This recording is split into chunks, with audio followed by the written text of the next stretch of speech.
ಪಶ್ಚಿಮ ಬಂಗಾಳದಲ್ಲಿ ಚುನಾವಣೆಯಲ್ಲಿ ಗೆದ್ದ ನಂತರ ಮಮತಾ ಬ್ಯಾನರ್ಜಿ ಅವರು ಮತೀಯ ಗಲಭೆಗೆ ಪ್ರಚೋದನೆಯನ್ನು ಕೊಡ್ತಾ ಇದ್ದಾರೆ.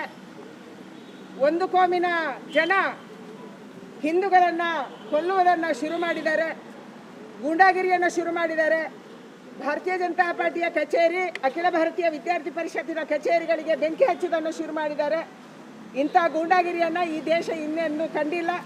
ಆದರೆ ಮಮತಾ ಬ್ಯಾನರ್ಜಿ ಅವರು ಶಾಂತಿಯ ಮಾತನಾಡ್ತಿದ್ದಾರೆ. ಹಿಂದೆ ಪ್ರಚೋದನೆ ಮಾಡಿ,